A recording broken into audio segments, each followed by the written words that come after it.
오늘 하나님의 말씀은 고린도전서 15장 50절을 찾겠습니다. 고린도전서 15장 50절입니다. 50절부터 58절까지 오늘 살펴볼 건데요. 먼저 고린도전서 15장 50절을 보겠습니다. 50절을 제가 읽겠습니다. 그러나 형제들아, 이제 내가 이것을 말하노니 혈과 육은 하나님의 나라를 상속받을 수 없으며 썩을 것은 썩지 아니하는 것을 상속받을 수 없느니라. 지난 수요일 저녁에 혈과 육은 하나님의 나라를 상속받지 못한다라는 제목으로 말씀을 드리면서 갈라디아에서 나오는 하나님의 나라는 행함이 있어야 상속받는 유업이라고 말씀드렸죠. 그래서 오늘은 로마서에 나오는 하나님의 나라에 대해서는 구체적으로 설명을 드리지 못했기 때문에 잠깐 말씀을 드리고 이어서 진행을 할까 합니다. 우리 다 같이 로마서 14장 17절로 가보겠습니다. 로마서 14장 17절입니다.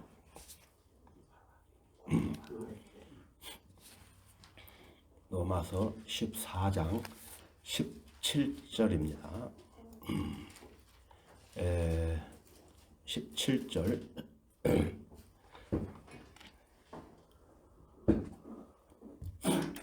찾으셨으면은 같이 읽겠습니다. 17절 하나님의 나라는 먹고 마시는 것이 아니라 다만 성령 안에서 의와 화평과 기쁨이라. 이 구절은 하나님의 나라, 영어로 Kingdom of God에 대하여 명쾌하게 정의를 내리고 있습니다. 하나님의 나라는 물리적이고 문자적인 나라가 아니라는 겁니다. 이 나라는 즉 먹고 마시는 따위와 같은 물질적인 나라가 아니라고 부정적으로 서술을 하고 있습니다. 이 구절에서는. 그러니까 하나님의 나라는 천국, 여러분 천국 아시죠? 천국, Kingdom of Heaven과는 틀립니다. 천국은 물리적인 나라요, 문자 그대로 물리적 또는 현실적인 왕국이라는 것입니다. 천국은 지상의 나라요, 하늘나라가 아니며 눈에 보이는 메시아의 왕국이며 실제적으로 권력이 행사되는 국가라는 겁니다. 천국이라는 나라가. 근데 개신교에서는 뭐라고 하느냐면은 하늘나라를 천국이라고 기록이 되어 있는 구절이 있어요. 잘못된 교리입니다. 그 사람들은 지금 천국 복음을 전해야 된다고 말하고 있는데 지금은 천국 복음을 전하는 때가 아니에요. 은혜 시대이기 때문에 은혜의 복음을 전해야 됩니다. 지금 천국 복음을 전하는 사람들은 하늘나라와 천국과 하나님의 나라에 대해 잘 모르기 때문에 혼동을 하는 겁니다. 지금 천국 복음을 전하게 되면은 그 사람들은 지옥에 가는 거예요. 아주 잘못된 복음을 전하는 거예요. 천국 복음은 대환란 때 전해야 되는 겁니다. 천국은 장차 재림하신 예수 그리스도께서 지상에 세우셔서 현실적으로 군림하게 될 국가이지 신비적 형태의 국가가 아니라는 말입니다. 지금 존재하는 비가시적인 신비적 형태의 국가는 하나님의 나라입니다. 이 나라는 먹고 마시는 물질적 형태의 국가가 아니라는 것을 읽어보셨죠? 하나님을 믿는다는 사람들이 이 땅 어딘가에 집단 마을을 형성하고 공동체를 이루어 살면서 세금을 안 내도 된다든지 모범적인 시민들만 이민을 받는다든지 평화 유지를 위해 공동 토론을 한다든지 공해가 없는 깨끗한 환경을 유지한다든지 전쟁도 없고 범죄도 없는 이상한 그 건설한다든지 좋은 나라를 건설한다든지 하는 따위가 하나님의 나라를 세우는 것이라고 떠들어대는 자들도 있지만 이런 자들은 모두 정신 나간 자들입니다. 유엔에서 그럽니다. 그래서 모든 세상이 이 나라에 세우자 그렇게 얘기를 하죠. 평화하자 이렇게. 아니에요. 하나님의 나라는 인간이 세우는 나라가 아니에요. 하늘에서 내려오는 나라도 아니며 먹고 마시는 나라도 아니며 그래서 고린도전서 15장 아까 50절에 읽어보셨죠? 혈과 육은 상속받을 수 없는 나라가 곧 하나님의 나라라는 것입니다. 혈과 육이 상속받을 수 없는 나라를 인간이 어떻게 건설할 수 있겠다는 것입니까? 하나님의 나라는 먹고 마시는 것에 대해서는 부정적이지만 성령 안에서 의와 화평과 기쁨에 대해서는 긍정적으로 서술을 하여 하나님의 나라는 성령 안에서 의와 화평과 기쁨이라고 말씀하고 있습니다. 하나님의 나라는 천국과는 달리 가시적인 물리적 현실적 국가가 아니라 성령 안에서 형성되는 영적인 나라입니다. 하나님의 나라는 성령 밖에서는 결코 형성되지 않습니다. 이것은 내적인 나라예요. 그래서 누가복음 17장 20절에서 21절에 가서 보면은 하나님의 나라는 볼 수 있게 오는 것이 아니라 또 사람들이 보라 여기 있다 저기 있다고 말하지 못하리니 보라 이는 하나님의 나라가 너희 안에 있기 때문이라고 말씀하고 있습니다. 너희 안에 하나님의 나라가 그래서 하나님의 나라가 예보적으로 나타나리라고 생각하는 사람들은 성경을 잘 모르는 사람이라고 볼 수밖에 없습니다.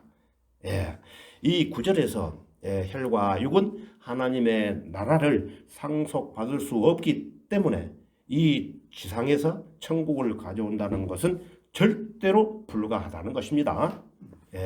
그리고 혈과 육이 결합된 상태에서는 왕국에 들어갈 수 없지만 살과 뼈가 결합된 상태에서는 어떻게 합니까?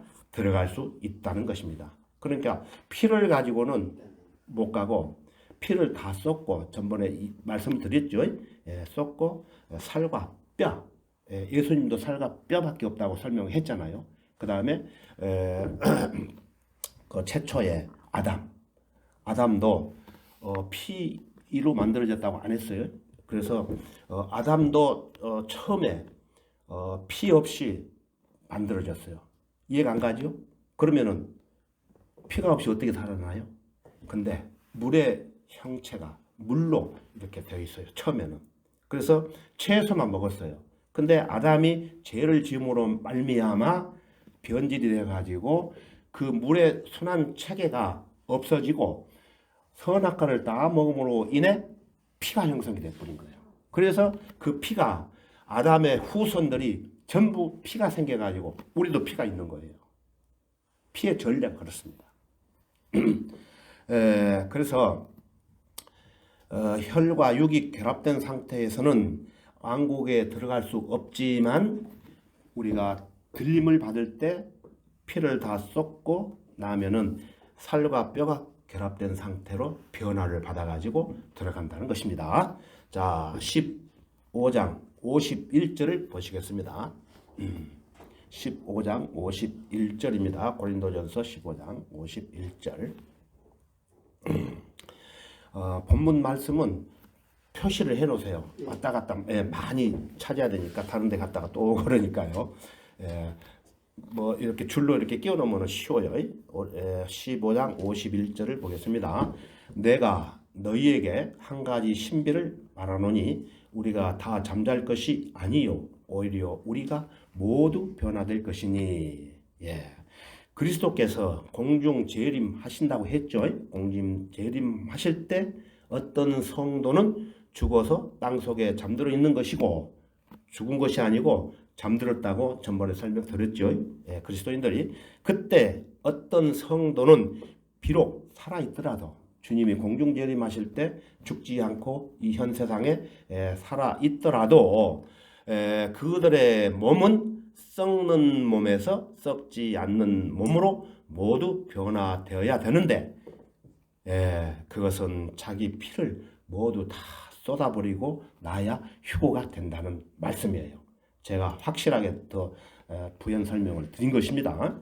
이러한 사실은 바울을 통하여 하나님의 계시가 전해지기까지는 알지 못했던 신비였다는 거예요.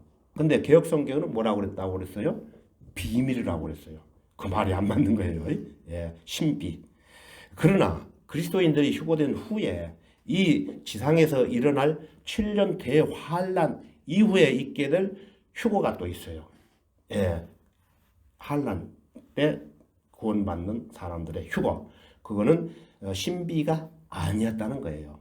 왜냐하면 이미 구약에서 모두 알려졌기 때문입니다. 자, 52절 보시겠습니다. 52절. 52절 다 같이 읽어보겠습니다. 52절 마지막 나팔 소리에 눈 깜짝하는 순간에 그러하리라. 나팔 소리가 나면 죽은 자들이 썩지 아니하는 몸을 일으켜지며 우리도 변화되리라. 변화된다고. 피를 쏟고 변화되는 거예요.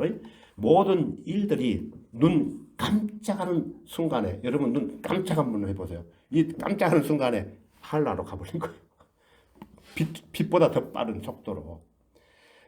눈 깜짝하는 순간에 휴거가 일어나는데 이 눈 깜짝하는 순간이 마지막 나팔 소리에 맞춰서 일어난다는 것입니다. 52절 말씀이.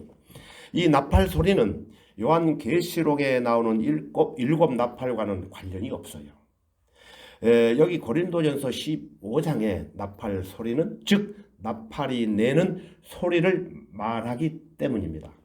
요한계시록의 7 나팔은 천사들이 불도록 되어 있어요. 그러나 여기서는 천사들이 부는 나팔이 아니에요. 그래서 요한계시록 8장 2절에 보면은 제가 읽어드릴게요. 그때 내가 보니 7 천사가 하나님 앞에 섰고 그들이 7 나팔을 받더라. 누가 섰어요? 7 천사가 7명이 하나님 앞에 섰고 그들이 7 나팔을 받더라. 그리고 8장 6절에 보면은 그때 7 나팔을 가진 7 천사가 나팔을 불려고 준비하더라. 확실하죠? 또 11장 15절을 보면은 그 후에 7째 천사가 나팔을 부니라고 기록이 되어 있어요. 그러니까 요한계시록에서는 마지막 나팔이 곧 마지막 나팔이라는 악기를 말하는 것입니다. 악기. 그리고 이 마지막 나팔은 그리스도인의 휴거가 끝난 다음에 천사들이 부르고 있습니다. 그러므로 고린도전서 15장의 마지막 나팔 소리는 요한계시록에서 말하는 마지막 나팔 소리와는 전혀 다르다는 것인데 이 나팔 소리는 데살로니가 전서에서 말씀하고 있는 나팔 소리를 말하고 있습니다. 자, 그럼 우리 다 같이 데살로니가 전서 4장 16절로 가보겠습니다. 데살로니가 전서 4장 16절부터 18절까지 볼 건데요. 4장 16절부터 18절까지 볼 건데요. 다 찾으셨습니까? 찾으셨으면은 같이 읽게요. 16절 주께서 호령과 천사장의 음성과 하나님의 나팔 소리와 함께 하늘로부터 친히 내려오시리니 그러면 그리스도 안에서 죽은 자들이 먼저 일어나고 그리고 살아남아 있는 우리도 공중에서 주와 만나기 위하여 그들과 함께 구름 속으로 끌려 올라가리니 그리하여 우리가 영원히 주와 함께 있으리라. 앞에서 조금 설명드렸죠. 그래서 여기서 나는 나팔 소리는 분명 천사들이 부는 나팔 소리가 아니라는 겁니다. 이 나팔 소리는 하나님의 나팔 소리라고 명확하게 말씀하고 있습니다. 그래서 계시록에서 부는 나팔 소리하고 여기서 부는 나팔 소리가 같은 것이 아니고 틀리다는 거예요. 나팔 소리가 직접 하나님 부르는 나팔 소리예요. 그리고 여기에서는 천사들이 전혀 나오지 않죠. 여기에서는 천사장이 나오기는 나오는데 천사장은 일반 천사들과 다르죠. 그래서 천사장은 천사장인데 일곱 천사들이 아니라 하나님의 천사장이라는 겁니다. 하나님의 천사장. 그게 틀려요. 같은 천사장급이어도 틀리다는 겁니다. 하나님의 나팔 소리가 울리고 미가엘 천사장이 등장하는 것으로 보아 우리는 이 장면이 다니엘의 70째 주가 시작되는 시점이라는 것을 알 수 있다는 것입니다. 고린도전서 15장 52절에 나오는 마지막 나팔 소리를 요한계시록에 나오는 마지막 나팔과 혼동하면은 대환란 이후 휴고설을 주장하는 이단 교리가 고개를 들고 교회 시대에 그리스도인들도 대환란을 거치게 된다는 얼토당토 않는 주장을 내세우게 됩니다. 이런 자들이 현재 있어요. 전에 같이 설교했던 자들 2명이 이런 주장을 했던 사람이 있습니다. 실제로. 그리스도인들이 대환란을 거치게 된다면 우리 그리스도인들에게 무슨 소망이 있겠습니까? 우리는 주님을 기다리는 사람들입니다. 우리는 대환란을 기다리는 사람들이 아니에요. 대환란설을 주장하는 자들은 대환란 이전 휴거를 말하고 있는 고린도전서 우리가 읽었던 15장의 신비를 알지 못하는 자들이에요. 비밀이라고 붙였기 때문에 신비를 모르는 자들이에요. 그리스도인이 대환란을 거쳐야 한다면 그들은 믿음으로 구원받는 체계가 아니라 믿음과 뭐가 플러스 되겠어요? 믿음과 행위로 구원받는 체계에 놓이게 됩니다. 말이 안 되는 설명이죠. 그리스도인들은 이미 구원받은 사람들이에요. 믿음으로. 이미 구원받은 사람들이 믿음과 행위로 다시 구원을 받아야 한다는 것은 말도 되지 않다는 것입니다. 구원받은 사람들에게는 이미 영원한 생명이 보장되어 있거늘 대환란을 또 거쳐야 한다면 어떻게 됐습니까? 믿음과 행위를 또 보여야 한다는 것입니다. 이미 보장된 영생은 거짓말이 되는 거예요. 대환란을 거치는 동안 자칫하면은 영생을 다시 놓칠 수도 있다는 교리는 전혀 성경 말씀의 진리와 상반되는 교리입니다. 이런 자들을 조심해야 됩니다. 자, 고린도전서 5장 53절로 가보겠습니다. 고린도전서 5장 53절. 고린도전서 5장 53절. 제가 먼저 읽겠습니다. 찾아놓으세요. 그리하여 이 썩은 몸이 반드시 썩지 아니할 몸을 입고 이 죽을 몸이 반드시 죽지 아니할 몸을 입으리라. 지난주 수요일날 좀 설명을 드렸어요. 다시 부연 설명을 좀 드릴게요. 중요하기 때문에. 이 구절에서는 두 가지 부류의 사람들을 나누어 가지고 언급하고 있는데, 첫째 부류는 이미 죽어 땅에 묻힌 사람들이죠. 즉 그 몸이 땅 속에서 이미 썩어버린 사람들. 그리고 둘째 부류는 아직 살아있으나 죽을 수밖에 없는 사람들입니다. 우리예요. 우리 바로. 그래서 53절을 같이 한번 읽어보겠습니다. 53절. 그리하여 이 썩을 몸이 반드시 썩지 아니할 몸을 입고 이 죽을 몸이 반드시 죽지 아니할 몸을 입으리라. 만약에 사람이 죽게 되면 어떻게 됩니까? 한 줌의 흙으로 땅 속에 들어가서 이미 썩어버리는 사람들이죠. 그런데 여러분 놀라지 마십시오. 북한의 김일성 후계자들은 김일성의 시체를 보존하기 위해, 썩지 않고 보존하기 위해 건물을 지었는데 무려 1조 2천억을 들여가지고 건물을 지었대요. 예? 그 김일성의 그 시체 보관소를 1조 2천억. 그것뿐만 아니라 또 썩지 않게 보관을 해야 되겠죠? 매월 한 달에 들어가는 돈이 얼마냐면은 10억. 자그마치. 돈도 없는 나라에서 왜 그렇게 하고 있어요? 실지예요, 실지 이거는. 말이 됩니까, 여러분? 전 세계 돈 많은 나라에서 이렇게 하는 나라가 있습니까? 돛불 장군. 성경을 모르기 때문에 그래요. 근데 아예 북한에서 성경을 모르는 게 아니고 최초에 우리나라보다 북한에 복음이 더 먼저 들어갔어요. 예, 선교사들이 순교를 당한 선교사들이 굉장히 많아요. 근데 김일성의 그 주체 사상이 어렸을 때부터 신격화를 해가지고 그 어떤 종교가 들어오면은 체제가 붕괴되기 때문에 그것을 막아버렸기 때문에 복음이 그냥 끝나버렸기 때문에 지금 그 사람들은 전부 다 지옥행 열차를 타고 있는 거예요.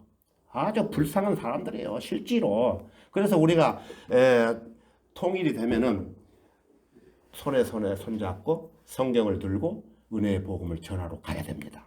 예. 그게 언제 될지 모르겠지만은 아마 안 될 것도 같고 하나님이 기회를 주시면은 되는 날이 있겠죠. 여러분들 그래서 성경을 많이 읽고 성장을 하셔야 됩니다. 이러한 북한이 있는데 이것은 이미 죽어가지고 땅 속에서 몸이 썩어버린 사람들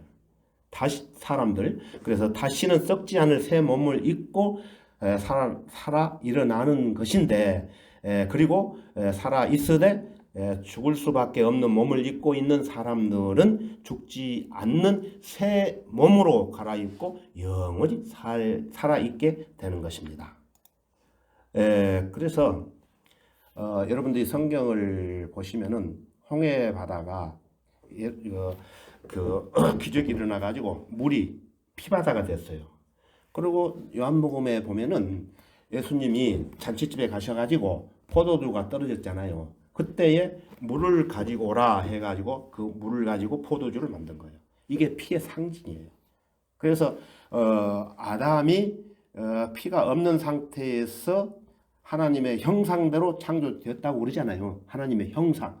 그런데 아담이 죄를 지음으로써 그 물의 순환이 변화가 돼가지고 피로 변해가지고 우리가 이렇게 되었다는 거예요. 죄인이 되어버렸다는 거예요. 그래서 우리 피 있는 죄인이 용서를 받기 위해서는 예수 그리스도께서 오셔가지고 십자가에 죽으시면서 그 피와 물을 다 쏟고 공중에 올라가셔가지고 그것을 우리가 믿는 사람들은 구원을 받고 들림을 받는다는 얘기입니다.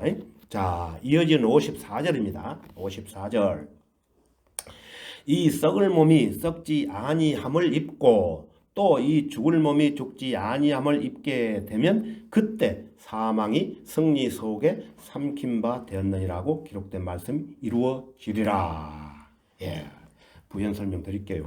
첫째 부류에 속하는 사람들, 즉 이미 죽어 그 몸이 땅 속에서 썩어버린 사람들이 썩지 않을 새 몸을 입게 되고, 둘째 부류에 속하는 사람들, 즉 살아있지만 죽을 수밖에 없는 사람들이 죽지 않는 몸을 입게 되면은 이 두 부류에 속한 모든 구원받은 자들은 사망과는 관계없는 사람들이 된다는 것입니다. 예, 마찬가지예요. 그러니까 이미 죽어서 땅속에 들어가가지고 피도 없고 다 썩었지만은 그 사람이나 우리가 이 세상에 살아가지고 예수님 오실 때 들림 받을 때 똑같이 죽은 거와 마찬가지로 변화가 된다는 거예요. 다 피를 쏟고. 그리하여 그가 승리 안으로 사망을 삼키실 것이요 또 주 하나님께서 모든 얼굴에서 눈물을 닦아 주시며라는 구약 성경 이사야 28장 8절 말씀이 성취되는 것입니다. 이어지는 55절을 보겠습니다. 55절 같이 읽겠습니다. 55절 오 사망아 너는 쏘는 것이 어디 있느니 오 음부야 너의 승리가 어디 있느냐. 예. 살아있으나 죽을 수밖에 없는 몸을 입고 있는 둘째 부류에 속하는 그리스도인들이 죽지 않을 새 몸으로 갈아입었으니 오 사망아 너의 쏘는 것이 어디 있느냐고 당당하게 애칠 수 있으며, 그리고 이미 죽어 무덤에 들어가 있는 몇째 부류죠? 첫째 부류에 속하는 사람들도 먼저 죽었기 때문에 첫째 부류라고 합니다. 썩지 않을 새 몸으로 갈아입고 살아 일어나니 오 음부야 너의 승리가 어디 있느냐고 당당히 외칠 수 있다는 것입니다. 살아나기 때문에. 무덤 속에 가두어두고 승리했다고 생각한 사망은 어떻게 됩니까? 패배한 거예요. 고린도전서 15장 52절에서 55절에 이르는 구절들은 참으로 놀라운 구절이에요. 지금 예수 그리스도께서 재림을 하신다면 우리들 그리스도인들은 사망이 쏘는 아픔을 전혀 맛보지 않고 어떻게 됩니까? 영원히 살게 됩니다. 특별합니다. 그래서 눈 깜짝하는 순간에 우리의 몸이 죽지 않는 몸으로 변화되기 때문이죠. 그것은 그리스도 안에서 죽어 땅 속에 묻혀 썩은 사람들도 순식간에 썩지 않을 몸을 입고 살아난다는 것입니다. 이 사실은 구약에서 이미 예언됐고 예수님께서 그것을 직접 확인해 주셨습니다. 자, 그러면 우리 다 같이 확인해 보겠습니다. 요한복음 11장으로 가겠습니다. 요한복음 11장 25절 보겠습니다. 25절로 가겠습니다. 11장 25절 요한복음 11장 25절 25절부터 27절까지 다 같이 읽을 건데요. 찾으셨습니까? 그러면은 25절부터 27절까지만 읽습니다. 25절 예수께서 그녀에게 말씀하시기를 나는 부활이요 생명이니 나를 믿는 자는 죽어도 살 것이며 또 살아서 나를 믿는 자는 누구나 영원히 죽지 아니하리라. 내가 이것을 믿느냐고 하시니 그녀가 주께 말씀드리기를 예 주여 나는 주께서 세상에 오실 그리스도 곧 하나님의 아들이심을 믿나이다 라고 하더라. 어쨌습니까? 예수님이 직접 마리아에게 물으니까 이렇게 대답을 한 겁니다. 이 구절은 부활하게 될 첫째 부류에 속하는 사람들에게 해당이 되며, 또 살아서 예수님을 믿는 자는 누구나 죽음 자체를 맛보지 않는 채 어떻게 됩니까? 영원히 살아있게 된다는 말씀입니다. 부연 설명을 드렸습니다. 그래서 오 사망아 너의 쏘는 것이 어디 있느냐? 오 음부야 너의 승리가 어디 있느냐? 여기 보시면은 단어가 두 개 나오죠. 사망아 음부야. 구원받은 그리스도인들은 죽음을 맛보지 않는다는 것입니다. 그러므로 그리스도인들에게는 사망에 쏘는 것이 위력을 발휘할 수 없다는 거예요. 그리고 그리스도 안에서 이미 죽은 사람들이라 할지라도 무덤이 그들을 끈끈내 붙잡아 둘 수 없으니 음부의 승리가 있을 수 없다는 것입니다. 이것이 바로 구원의 완성이기에 우리들은 그리스도와 같이 변화된 모습으로 어떻게 됩니까? 휴거되는 것입니다. 이것은 구약에서 알려지지 않았던 신비였습니다. 그러나 이 신비는 바울을 통하여 벗겨졌고 우리들에게 밝혀졌던 것입니다. 구원받은 그리스도인들은 죄 없는 몸, 완전한 몸, 33세 남성의 몸, 썩지 않는 몸으로 변화된다고 고린도전서 15장은 말씀하고 있습니다. 자, 고린도전서 15장 56절로 가겠습니다. 56절 56절을 같이 또 읽겠습니다. 56절 사망에 쏘는 것은 죄요 죄의 능력은 율법이라. 여러분 그 벌 아시죠? 양복 벌. 벌은 침으로 한번 상대방을 쏘고 나면은 상대방을 죽이고 또 자신도 죽는 것처럼 죄가 우리를 쏘고 나면은 우리도 죽지만 죄도 죽는 것은 마찬가지.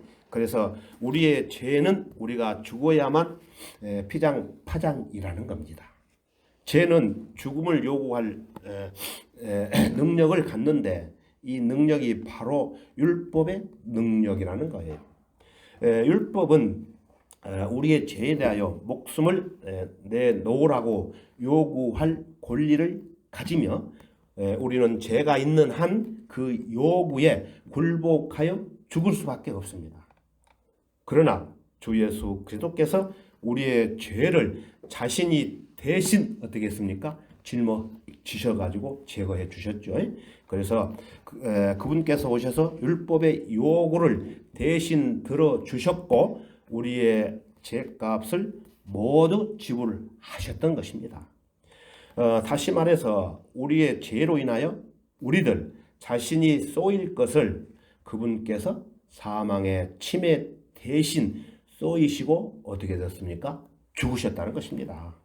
그래서 우리의 죄는 그분의 죽으심으로써 피장파장이 되어 소멸되었다는 것입니다. 죄가 소멸되었으므로 우리는 죽지 않아도 괜찮게 된 것이죠. 사망에 쏘는 침도 소멸되어 버렸기 때문입니다. 그래서 바울은 오 사망아 너의 쏘는 것이 어디 있느냐? 더 이상 없다고 지금 의기양양하게 외치고 있다는 것입니다. 오 사망아 너의 쏘는 것이 어디 있느냐? 오 음부야 너의 승리가 어디 있느냐? 그런데도 사망의 벌은 아직도 어떻게 행동을 합니까? 잉윙거리면서 믿는 자들을 위협하기도 합니다. 구원이 확실히 없는 사람들은 그래서 여전히 죽음을 두려워해요. 하지만 구원을 받으면 두려워할 필요가 없습니다. 그리스도께서 이미 그 사망의 벌에 쏘여서 죽으셨기 때문에 그 벌 또한 더 이상 위력을 발휘하지 못합니다. 벌에 한번 침을 쏘면은 이력이 없어요. 자, 이어지는 57절입니다. 57절 같이 읽겠습니다. 57절 그러나 우리 주 예수 그리스도를 통하여 우리에게 승리를 주시는 하나님께 감사하노니. 하나님께 감사하노니. 그래서 주 예수 그리스도를 통하여 사망은 참패를 당했고 그 대신 오히려 우리의 승리를 거두게 되었다는 것입니다. 이렇게 해주신 하나님께 어찌 감사하지 않겠습니까? 감사해야죠, 여러분. 자, 15장 마지막 절인 58절을 다 같이 읽겠습니다. 58절 그러므로 나의 사랑하는 형제들아 경고하라 흔들리지 말라 항상 주의 일을 넘치게 하라 이는 너희의 수고가 주 안에서 헛되지 아니한 줄을 너희가 알미니라. 그리스도인이라면은 애우고 반드시 마음속에 새겨 두어야 할 위대한 구절입니다. 이 구절은 외우시라는 겁니다. 그러므로 나의 사랑하는 형제들아 경고하라 흔들리지 말라 항상 주의 일을 넘치게 하라. 세 가지가 있잖아요. 경고하라 흔들리지 말라 항상 주의 일을 넘치게 하라. 이는 너희의 수고가 주 안에서 헛되지 아니한 줄을 너희가 알미라. 너희가 이미 안다는 얘기예요. 누가 말씀한 거예요? 바울이. 그래서 그리스도인이라면은 반드시 마음속에 새겨두고 또 애워두면 좋다는 얘기입니다. 경고하라 흔들리지 말라는 충고는 모든 그리스도인의 좌우명이 되어야 합니다. 죽을 수밖에 없었던 이 세상에서 생명은 이미 끝나버렸고 우리의 죄는 더 이상 우리를 건드릴 수가 없게 되었으니 우리가 영원한 생명을 소유하게 되었다는 사실을 확신하고 있다면 절대로 흔들려서는 안 된다는 것입니다. 흔들려서는 안 된다는 것입니다. 그리고 때로는 주의 일을 넘치게 하라가 아니라 항상 주의 일을 넘치게 하라. 이것은 무슨 말입니까? 명령입니다. 명령. 항상 넘치게 하라. 그리고 우리들이 주님을 위해서 주 안에서 주님의 일을 한다면 무슨 일을 하든지 결코 헛되지 아니하리라는 것을 우리가 알 수 있다는 것입니다. 여러분 그렇지 않습니까? 여러분은 이것을 놓고 한번 깊이 생각해 보십시오. 여러분은 이것을 알고 있습니까? 이것을 알고 있기에 항상 주의 일을 여러분은 지금까지 하고 있었습니까? 여러분은 하나님의 말씀을 전파하고 죄인들을 그리스도께로 인도하고 있는가요? 그리고 그 일 하나하나가 모두 헛되지 않는다는 것을 알고 있습니까? 다시 한번 마음속에 여러분들이 자문자답해 보시기 바랍니다. 여러분이 얼마나 부지런히 하나님의 말씀을 전파하고 얼마나 많은 사람들을 그리스도께로 인도하여 구령하였는지 모르지만은 작년 한 해 동안 얼마나 했는지 스스로 한번 생각해 보시기 바랍니다. 이 문제를 놓고 우리 모두가 많은 생각을 해볼 필요가 있다는 거예요. 이 시대의 사역자들과 교회들은 구원받지 못한 죄인들을 그리스도께로 인도하는 데에 소홀히 하고 있다는 것입니다. 그렇다고 해서 우리도 소홀히 하면 안 된다는 것입니다.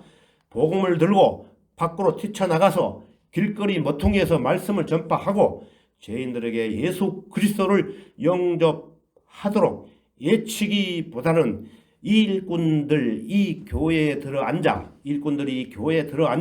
소위 새 신자들이 제발로 교회에 찾아오기만을 기다리다가 그들이 오면은 마치 호텔 숙박부처럼 교회에 등록 카드나 내밀고 거기에 주소 성명과 전화번호나 기재하게 한 뒤 교회 회원으로 등록시켜 놓고는 그 사람의 혼이야 구원 받았건 주일 예배 출석 인원수나 늘리는데 혈안이 되어 있는 것이 대부분의 오늘날 교회들이라는 것입니다. 이것은 결코 주의 일을 넘치게 하라는 명령에 따르는 자세가 아니라는 거예요. 밖으로 뛰쳐나가서 구원받지 못한 죄인들에게 주 예수 그리스도를 영접토록 적극적으로 도전해야 된다는 것입니다. 얼마나 많은 성과를 올리느냐가 문제가 아니라 세상은 그러한 여러분을 비웃고 방해하기도 하겠지만 다만 경고하고 흔들리지 않는 채 죄인들을 그리스도께로 인도하는 일만을 넘치게 하면 되는 겁니다. 또한 자기 교회 출석자 수를 늘리는 것이 문제가 아니라 다만 믿음으로 죄인들을 그리스도께로 인도하여 그들이 구원받게 하는 것이 매우 시급하다는 거예요. 죄인들을 주님께로 인도하는 일, 이처럼 겸고하고 흔들림 없이 복음을 전파하는 것, 이것이 곧 주님의 일을 넘치게 하는 것이에요. 주님께서는 여러분이 그렇게 하시기를 원하시는 것입니다. 자율적으로 하시라는 것입니다. 안 하면은 명령하시겠다는 것입니다. 그리고 이러한 수고는 결코 헛되지 않는다고 성경은 반복해서 말씀하십니다. 우리가 어떤 한 가지 일을 넘치게 할 때 우리는 다른 일도 함께 넘치게 할 수가 없습니다. 만약 사역자들이 시골에 작은 지역 교회를 세우고 사역을 시작하였다면은 교회에 틀어박혀 있지만 말라는 거예요. 우리도 마찬가지예요. 만일 시골 동네에 교회를 하나 세웠다면은 먼저 동네 방네 다니며 설교하고 복음을 전파하며 사람들에게 그리스도를 영접하도록 외치고 호호 방문해서 복음을 전파하고 좀 멀리 떨어져 있는 동네라면은 다른 돈을 아껴서라도 우표 간만을 아끼지 않고 집집마다 전도지를 우송할 수 있느냐는 거예요. 그것은 열정이 있어야 되겠죠. 교회에 틀어박혀 있는 것은 주님의 일을 넘치게 하는 것이 아니에요. 그냥 교회만 왔다 갔다 하고 아무것도 하지 않으면 주의 일을 하지 않는 거예요. 주님의 일을 하는 데에는 교회에서 예배드리고 회원들에게 침례나 주는 것 이상으로 훨씬 더 할 일이 많다는 것입니다. 우리는 주님의 일을 항상 넘치게 해야 됩니다. 여러분이 주님의 일을 진행하는 이 같은 모든 수고들은 결코 헛되지 않기 때문입니다. 우리가 전번에 5개의 면류관 공부했죠. 그래서 예수 그리스도를 통하여 우리에게 승리를 주시는 하나님께 감사하는 마음이 진정으로 있다면 모든 그리스도인들은 이런 일들을 자연스럽게 실천할 수 있게 해야 되겠죠. 우리 모두 함께 은혜의 복음을 위해 동참해서 최선을 다해서 열정이 넘치는 금년 한 해가 되었으면 좋겠습니다. 다 같이 기도하겠습니다. 은혜와 자비가 풍성하신 주 하나님 아버지 감사합니다. 혈과 육은 상속받을 수 없으며 살과 뼈가 결합된 상태에서 영적인 몸으로 들어가는 하나님의 나라에 대해 이 시간 좀 더 깊이 살펴봤습니다. 특히 로마서에 기록된 하나님의 나라는 먹고 마시는 나라가 아니며 인간이 세우는 나라도 아니요 오직 성령 안에서 형성되는 영적인 나라라는 사실과 성령 안에서 구원받은 성도들이 각자 마음 안에 이루어진다는 사실에 대해 소상히 알게 됨을 감사드립니다. 무엇보다도 마지막 하나님의 나팔 소리가 나면은 이 땅에서 하고 있던 모든 일들을 그만두고 썩지 않는 몸으로 변화되어 눈 깜짝하는 순간에 휴거되어 주님과 함께 하늘나라로 들어가는 축복을 베풀어 주시는 은혜 더욱 감사합니다. 이 믿음을 주님 다시 오시는 그날까지 흔들리지 않고 사명감을 갖고 항상 담대히 주님의 일을 넘치게 하는 그리스도인이 되도록 주 성령님께서 인도해 주옵소서. 모든 것을 감사드리며 우리의 주님이시며 구주이신 주 예수 그리스도의 이름으로 기도드렸습니다. 아멘.